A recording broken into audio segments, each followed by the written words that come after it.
नमस्कार मित्रों। तो आशा है कि आप सभी लोग अच्छे होंगे, स्वस्थ होंगे और मस्त होंगे।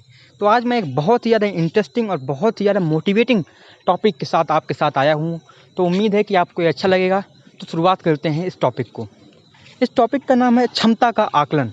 मीन्स अपनी क्षमता, अपनी ताकत का आकलन करना। तो मतलब हम स्टार्ट करते हैं एक बहुत ही बेहतरीन पंक्तियों से कि परीक्षा की तैयारी हमें करनी चाहिए, लेकिन उससे भी ज़्यादा ज़रूरी है यह सुनिश्चित करना कि हम किस परीक्षा की तैयारी कर रहे हैं। इस दिशा में सबसे पहला कदम है अपनी शक्ति का आकलन करना, अपनी ताकत का आकलन करना। अपने आप को जानिए और पहचानिए। हर इंसान में कुछ शक्तियाँ होती हैं और दो शक्तियाँ सबसे ज़्यादा अहम होती हैं।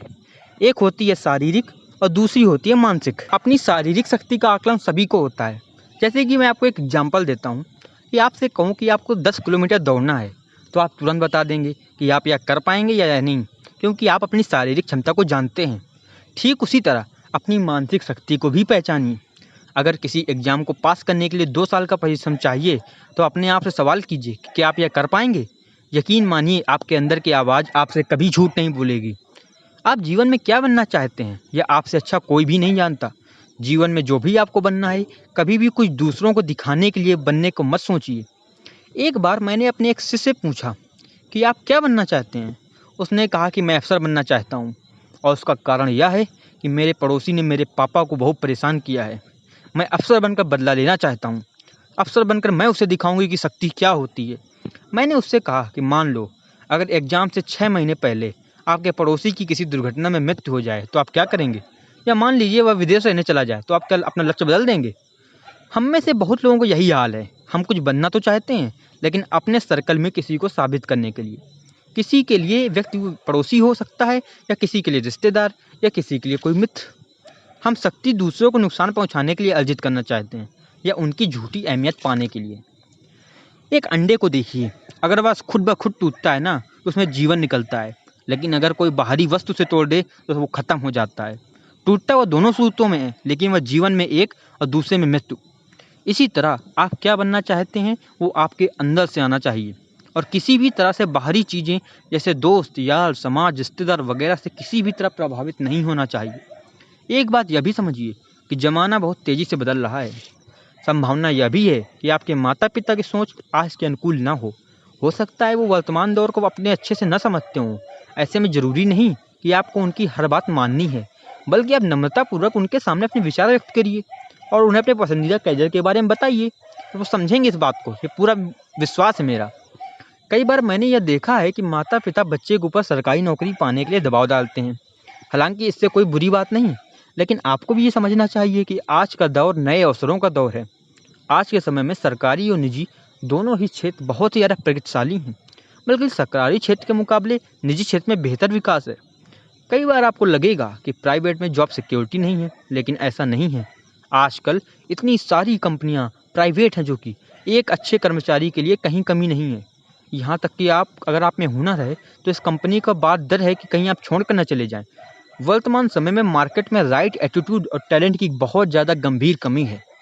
कभी भी यह मत सोचिए कि अगर सरकारी नौकरी नहीं मिली तो आप जीवन में कुछ नहीं कर पाएंगे।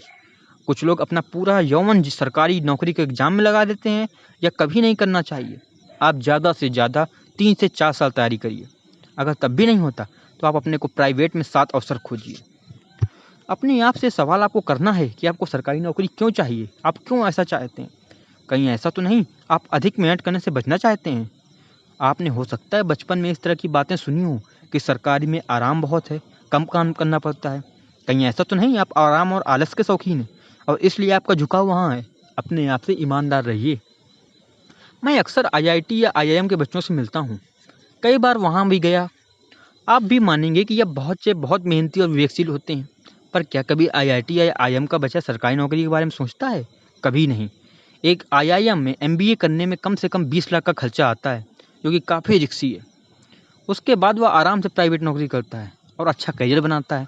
अगर प्राइवेट में इतना ही रिस्क होता तो इतने सारे एमबीए कॉलेज क्यों खुलते? इन कॉलेज में पढ़ने के बाद शुरू की ही सैलरी उतनी मिलती है जितनी आप सरकारी नौकरी में रिटायर होने तक पहुँचे मिलेंगी। मैं बिल्कुल नहीं कह रहा कि सरकारी नौकरी के लिए कोशिश मत करो, लेकिन यह मत सोचो कि वह सब कुछ है। उन्नत देशों में कोई भी सरकारी नौकरी के पीछे नहीं भागता। वहाँ पद भरने में सरकार को मेहनत करनी पड़ती है। हमें एक आधुनिक सोच रखनी चाहिए और हमेशा एक डिफेंसिव माइंडसेट के साथ जीवन जीने का विचार नहीं रखना चाहिए। हमें थोड़ा खुलकर चलना है और वर्तमान समय के अनुसार आगे बढ़ना है। करियर में चुनाव करते समय अगर अंदर से आवाज़ आए तो बड़े लक्ष्य जरूर रखिए। कई बार आप कुछ बड़ा करना चाहेंगे, लेकिन निश्चित नहीं होंगे कि आप वहाँ तक पहुँच भी पाएंगे या नहीं। एक विरोधाभास आपके अंदर हो सकता है। उदाहरण के तौर पर, अगर आपको लगता है कि आप आईएएस बनना चाहते हैं, पर कहीं न कहीं आपकी क्षमता पर आपको शंका है, तो यह सूत्र बहुत ही ज़रूरी है, उसको ज़रूर याद रखिए कि कुछ लक्ष्य इतने उत्कृष्ट होते हैं कि उनको पाने के प्रयास में मिली हुई विफलता भी महान होती है। मैं इस लाइन को दोबारा दोहराना चाहूँगा कि कुछ लक्ष्य इतने ज़्यादा उत्कृष्ट होते हैं कि उनको पाने के प्रयास में मिली हुई विफलता भी महान होती है। इसलिए प्रयास ज़रूर कीजिए, सफल ना भी हुए तो बाद में कोई पछतावा नहीं होगा। बस लक्ष्य निर्धारण करिए, जुट जाइए, कोई भी लक्ष्य आपके संकल्प से बड़ा नहीं हो सकता। तो उम्मीद है जो मैं कहना चाहता था वो आप तक पहुंचा होगा, और इसके साथ साथ उम्मीद ये भी है कि आपको अच्छा लगा होगा आज का वीडियो। इसलिए चैनल को सब्सक्राइब कर दीजिए, और आगे के जो पार्ट हैं इसके इसी पर डिपेंडेंट हैं और इसी से रिलेटेड है, ऐसे ही अच्छे मोटिवेटिंग चैप्टर हैं, उनको भी आप सुनने के लिए चैनल को सब्सक्राइब कर दीजिए। धन्यवाद।